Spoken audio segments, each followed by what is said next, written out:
The salt flats were never meant to be silent. Even in the dry seasons when the sun bleached the earth into blinding white and the heat warped distant shapes, the flats always moved. Crystals crackled underfoot, brine pools shimmered, the horizon bent and wavered like a living mirage. But not this year. This year, the horizon didn't bend. It stood straight and rigid, a harsh, unbroken line between earth and sky, as if the world no longer breathed enough warmth to make it waver. The air was still. Too still. Salt flats always carried some scent.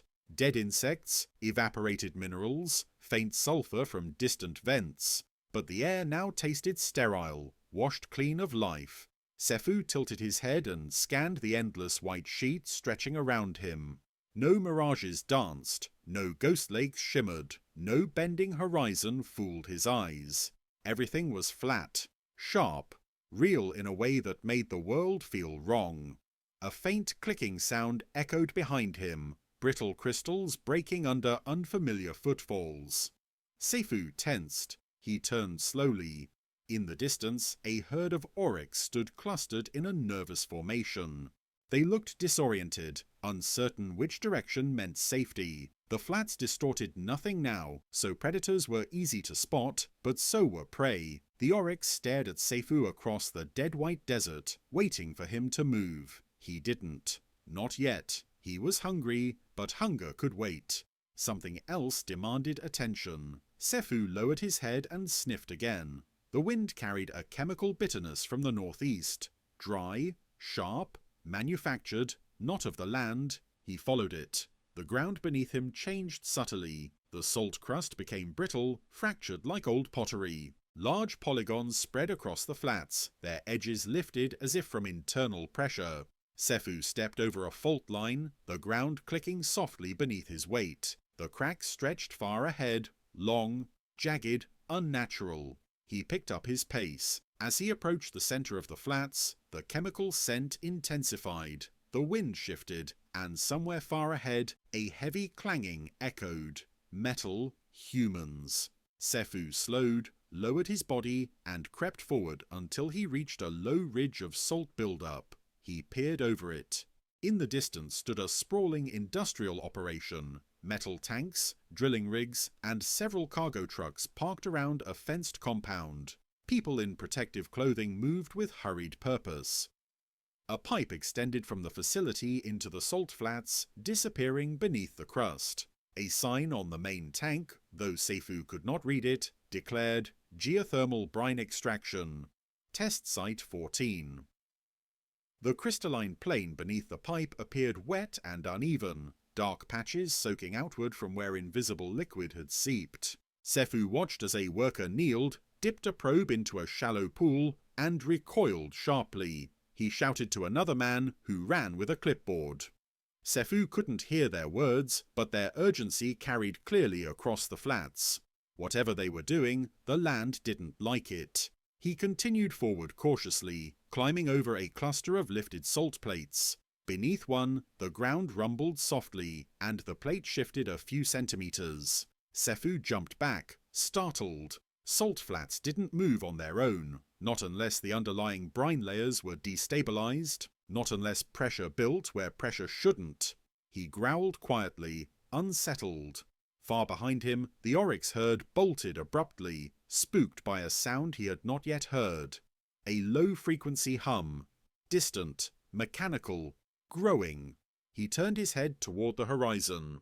A convoy of vehicles kicked up thin trails of dust, heading straight for the facility. Government agencies, likely.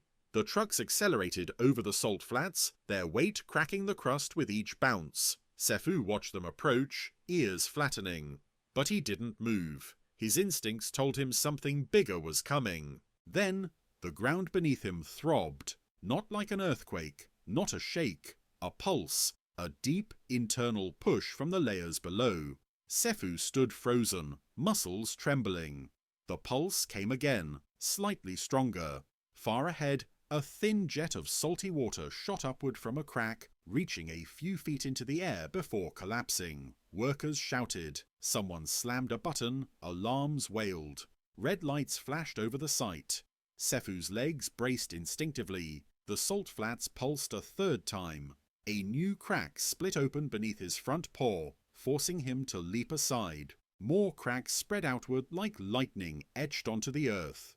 The horizon remained razor straight, unbent, unmoving, as if the heat had stopped working, as if the mirages were gone because the ground no longer let anything rise. A worker screamed something as a storage tank's support shifted. The trucks arriving from the horizon skidded to a stop. Officials poured out, shouting orders. Sefu didn't understand human panic, but he recognized animal panic in the world around him.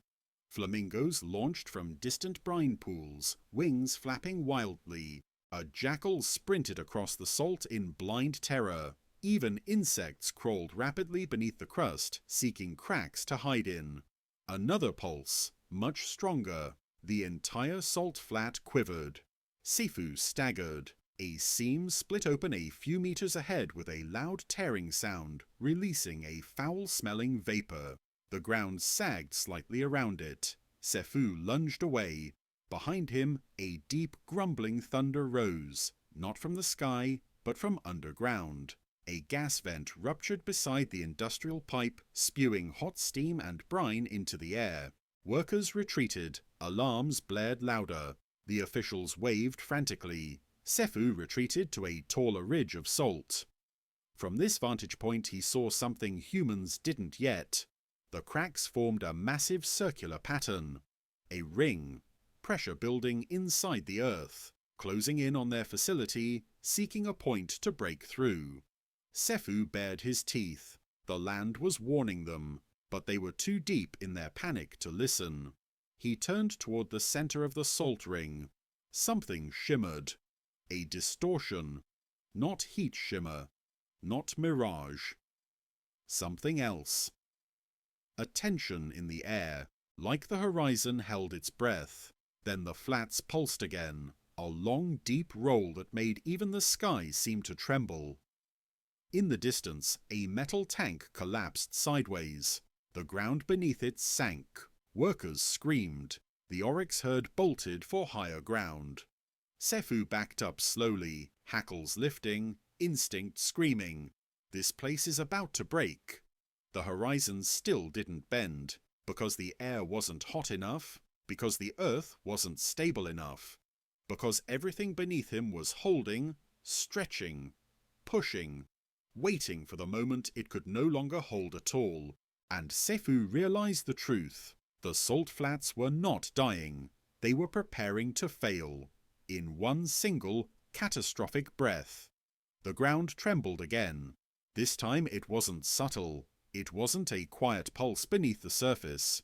It was a deep, rolling wave of pressure, slow, like the earth was exhaling, but heavy, as though something immense was moving beneath it, shifting tectonic plates as it went. Sefu felt it through his paws first, a faint but undeniable vibration. The ground felt wrong. He turned, lifting his head. His ears flattened as he scanned the vast emptiness of the salt flats, now eerily silent. No birds circling, no insects buzzing. The only sound was the distant whine of machinery, the churning hum of the industrial site where humans had drilled too deep, too quickly. Then, without warning, the earth groaned. A crack, sharp and loud, split the surface just ahead of Sefu, sending a shudder through his body. He jumped back, instincts kicking in. The crack expanded rapidly, like a spider's web spreading across the dry salt. The ground beneath his paws weakened, splintering into jagged ridges that threatened to collapse beneath his weight. Sefu growled low in his throat, a warning to himself more than anything. He stepped backward, avoiding the deepening fissures as they grew wider, stretching across the salt flats like an open wound. Far to the east, a towering plume of dust and steam shot into the air, heralding another violent eruption from the drilling site. The sky was tinted brown with the fallout of some hidden pressure beneath the surface. The workers there must have realized too late what was happening, too late to stop the chain of destruction that had already begun. A plume of black smoke rose from one of the storage tanks, its base sinking into the cracked earth. The ground beneath the facility was unstable. That much was clear. It hadn't been built to withstand the weight of what it had done to the land. Seifu stood on the edge of the flats, watching the humans scramble like ants, moving frantically as the earth continued to groan beneath them. They had no idea what was coming. Their efforts to contain the disaster were futile. The ground beneath them was already broken, already screaming in agony. From his vantage point, Seifu saw the full extent of the damage. The cracks were spreading outward, expanding like veins through the dry salt. And the horizon, which had always been a gently distorted line, now felt as if it was drawing nearer, as if the world itself was closing in on him. The gas vented from the ruptured tank near the center of the salt flats was a sharp, metallic smell. The stench of something burning, something wrong. It cut through the air and made Seifu's nostrils flare. He could feel the heat from where he stood, radiating up from the ground.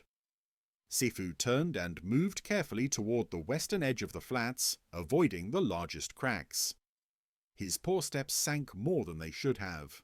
The surface beneath him was soft, too soft for the weight of a creature as heavy as him. He quickened his pace, not out of fear, but out of instinct. The land beneath him was unstable, and if he didn't move fast enough, the earth might swallow him whole. He found a small ridge of salt, a higher, more stable spot. From here he could see everything. The machines, the workers running in panic, the salt flats themselves, cracking open in jagged strips. But what caught his attention was the line of faint black smoke rising from a distant horizon. A pipeline. It must have been buried, hidden beneath the crust of the earth, feeding the drilling site. Now, with the ground so unstable, the pipe had ruptured. The pressure had ruptured the pipeline, sending waves of toxic chemicals into the air. The horizon didn't bend. Not like it used to, not in the way the heat made it shimmer in the past. Now, the horizon stood still, unnaturally straight. It didn't wave, it didn't distort. The land refused to move. Seifu crouched low. The weight of the moment settled around him. The horizon wasn't bending. The air wasn't shimmering. Everything that once was fluid, the wind, the sand, the dust, was now locked in place, as if the desert was frozen in a time of its own making. The salt flats had stopped breathing, and now it was collapsing. The eruption of the earth. The next moment came like a wave, a violent shake of the ground, followed by a loud crack so deep and violent it rattled the air itself. Seifu staggered, his legs slipping beneath him as the earth groaned in protest. The pressure burst from below the flats, a violent surge of energy that shattered the surface, splitting the salt crust like the skin of an overripe fruit.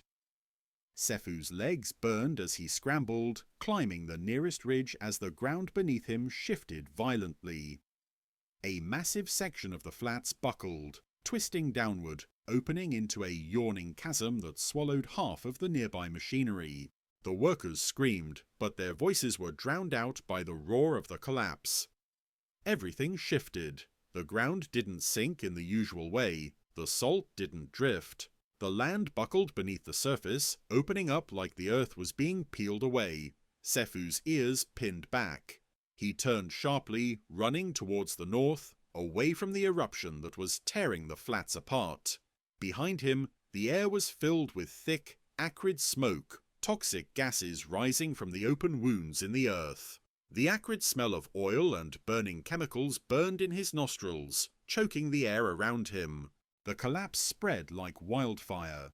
The earth beneath the flats was cracking open in vast, deep rifts, exposing the subterranean layers of earth that had once been sealed. Seifu found a safe zone on the far side of a ridge, where the earth had yet to break apart. He stood, panting, as he watched the scene unfold. The human workers were fleeing in all directions, leaving behind their equipment, their machinery, their attempts to control something too vast for them to grasp.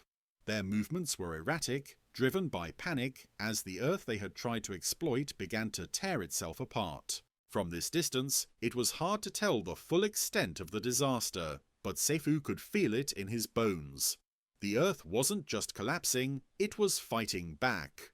And now, the flat salt plains were turning into something else, something unrecognizable. The landscape was no longer flat, it was buckling, shifting, and breaking under the strain of forces that humans didn't understand. Sefu moved back into the dry hills, where the land had not yet been disturbed. He watched as the horizon continued to remain straight, as if it was watching the chaos below with cold, indifferent eyes. The salt flats weren't dying, they were reacting. And Sefu, for the first time, understood. The land itself wasn't afraid, but the people who had tried to tame it had misjudged. And now the earth had begun to tear itself open, not as a flood, but as a warping, a violent rebirth.